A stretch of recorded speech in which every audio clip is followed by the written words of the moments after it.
শুভ সন্ধ্যা সবাইকে। আশা করি তোমরা সবাই খুব ভালো আছো, সুস্থ আছো। আমিও ভালো আছি। আর এখন চলে এসেছি আজকের হ্যাশট্যাগ আমরা সকলের আজকের টপিক নিয়ে।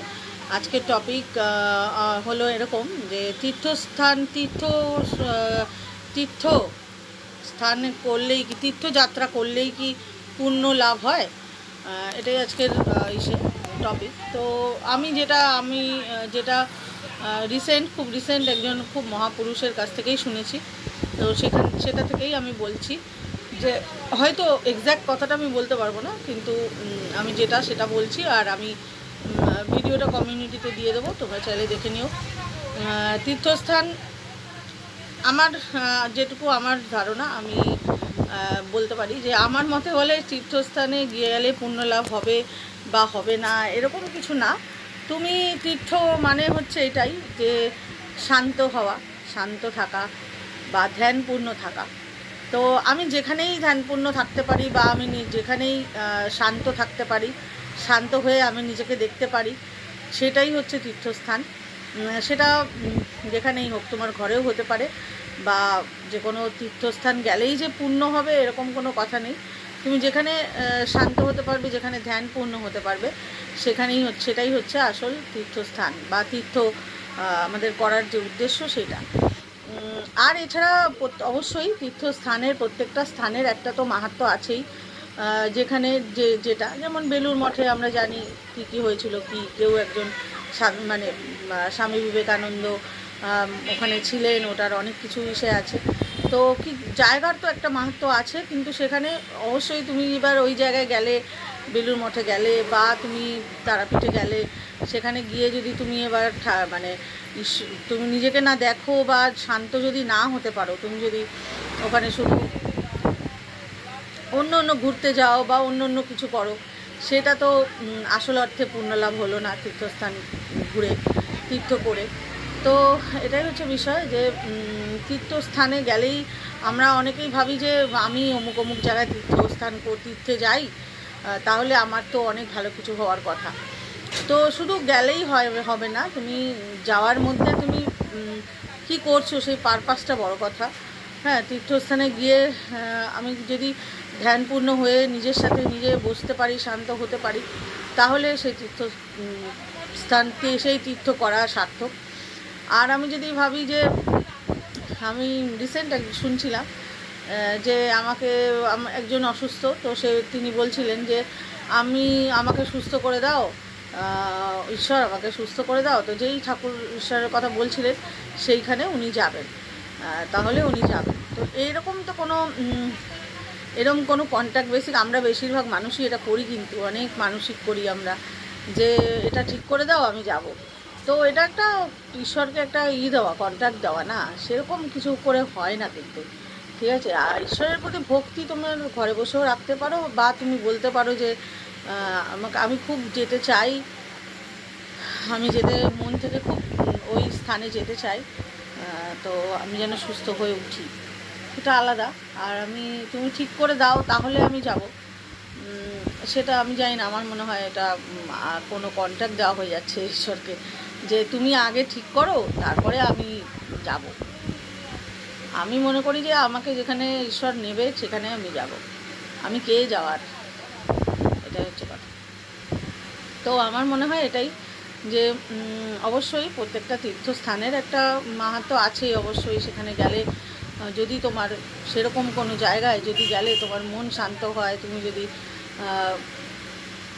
এমনিতে বলে তীর্থস্থান ঘোরা মানে একটা করা, রিমাইন্ডার করা ঈশ্বরের, নানান ব্যস্ততার মধ্যে মানুষের জীবন, তো মন শান্ত করতে পারে না, তো সেই জন্য ওখানে গিয়ে একটা রিমাইন্ডার করা তীর্থস্থানে গেলে।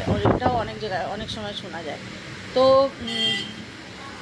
আমারও এটাই মনে হয় যে তীর্থস্থান, আমি তো অনেক তীর্থস্থানেই যাইনি, বলে 4 ধাম 5 ধাম, হ্যান ধাম ত্যান ধাম, আমি ওইসব কোথাওই যাইনি। হ্যাঁ, আমি আর যদি যাব না এরকমও না, যদি কখনো ঈশ্বর আমাকে নেন আমি নিশ্চয়ই যাব। এরকম কোনো জায়গায় আমি আমি তারাপীঠ যখন যাইনি, আমি গেছি তারাপীঠ, যখন যাইনি তখন অনেকে বলছিল যে মা যখন টানবে তোকে তখনই যাবি। তো এটাই হচ্ছে কথা, যখন আমার যাওয়ার হবে তখন আমি যাব। আমাকে আমার মানে ওরকম কোনো ম্যান্ডেটারি নেই যে আমাকে তীর্থস্থানেই যেতে হবে। থাকে এমন কিছু কিছু জায়গা থাকে, যেমন আমার মাউন্ট আবুতে ব্রহ্মকুমারীর ওখানে হেড অফিস, তো মাউন্ট আবুতে আমার যেমন খুব যাওয়ার ইচ্ছা, কারণ আমি ছবি ভিডিওতে দেখেছি পুরো মানে একটা স্বর্গ মতো সাদা সব কিছু, খুব একটা সুন্দর একটা স্থান, যেখানে নাকি তোমার ওখানেই খাবার দাবার বা চাষবাসও ইভেন মানে যোগের মাধ্যমে চাষবাস হয়, যেখানে ওরা রোজ দিন গিয়ে মেডিটেশন করে ধান চাষ বা যেখানে যা চাষ হচ্ছে, খাবার দাবার যেখানে হয় সেখানে ওরা একটা ঠাকুরের ঈশ্বরের নাম করতে করতে খাবারগুলো বানায়। তো সেই জন্য আমার ওখানে যাওয়ার ভীষণ ইচ্ছে, তবে ওই বাবা যদি নেয় তাহলে যাবো, এরকম ব্যাপার। তো এমনিতে আমি মনে করি যে মানুষের মধ্যেই ভগবান, মানুষকে ভালোবাসতে চাই আমি ভীষণভাবে, যেন কোনো মানুষকে দুঃখ না দিয়ে ফেলি। এটা আমার ব্যক্তিগত মতামত, যে আমার মনে হয় মানুষকে ভালোবাসলেই ওটাই আমার কাছে ঈশ্বরকে ভালোবাসা, আর ঈশ্বরের উপরে ফেথ থাকা একদম মানে দৃঢ়ভাবে। ওই এমন না যে এখন আমি বিশ্বাস করছি, এখন কিছু আমার হলো তাই আমি বিশ্বাস করছি, কিছু হলো না তাই আমি বিশ্বাস হারিয়ে ফেললাম, ওরকম না। যেন আমার ফেথ থাকে যে হ্যাঁ কেউ একজন আছে যিনি, আমি একা নই, আমার সাথে আমার কেউ কিন্তু সেইভাবে নেই, কিন্তু যদি নাও থাকে কিন্তু আমার কাছে কিন্তু ঈশ্বর সবসময় আছে।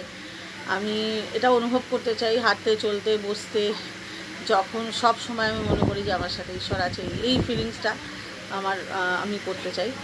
আর তার জন্য আমার কোনো তীর্থস্থানেই যেতে হবে, এটা আমি মনে করি না যে তীর্থস্থানে না গেলে পুণ্য হবে না, এরকম আমি মনে করি না। পুণ্য আমি মনে করি এটাই যে মানুষকে যেন কষ্ট না দিয়ে ফেলি, কোনো মানুষের জন্য যেন একটু কিছু ভালো কিছু করতে পারি, তার সাহায্যে লাগতে পারি, এগুলোই আমার কাছে মনে হয় যে আমার কিছু করার কাজ। তীর্থস্থানে যাওয়া ওটা আমার কাছে অতটা ইসে নেই, তবে হ্যাঁ বললামই যে যদি ঈশ্বর নেয় নিশ্চয়ই যাব, যেখানে ঈশ্বর আমাকে নেবে ঠিক যাব, এই আর কি। তো আমি এটাই বললাম, তোমরা শুনে বলো কতটা তোমাদের কী লাগলো, ভালো লাগলো, খারাপ লাগলো বা কী লাগলো। আর আমি রিসেন্ট একটা ভিডিও দেখেছিলাম, সেটা থেকেই আমি শেয়ার করছি। এটা মানুষ তীর্থস্থান করে খুব লাফালাফি করে, সেই জন্যই আমার মনে হলো যে মাসে একবার তারাপীঠ যায়, অথচ তারা নানান অন্যায় করে, মানুষকে কষ্ট দেয়, মানুষকে মানসিকভাবে দেখে না। তো আমার কাছে ওই তীর্থস্থানের কোনো পুণ্য লাভ হয় বলে আমি মনে করি না, ওটা জাস্ট দেখাবা হয়। আবার মানুষ বলেও করে যে এই তো আমি এই মাসে 2 বার তারাপীঠ গেছি, এই তো আমি প্রতি মাসে 10 বার তারাপীঠ যাই। তো এরকম আমার কাছে এরকম দেখাবা জিনিস আমার কাছে পছন্দ না। আমাকে যখন যেখানে মনে করবেন যে স্থানে নেওয়ার, সেই স্থান আমাকে ঠিকই নেবে, আমি ঠিকই যাব। ওইভাবে কিছু আমি তারাপীঠ গেলাম মানে আমি অনেক পুণ্য করলাম, এটা আমার ঠিক কিসে না লাগে না। যে যায় সেটা তার কনসেপ্ট, এটা নিয়ে আমার কিছু বলার নেই, তার ইচ্ছে, এই আর কি। চলো আজকের মতো বিদায় নিচ্ছি, সবাই খুব ভালো থেকো, সুস্থ থেকো।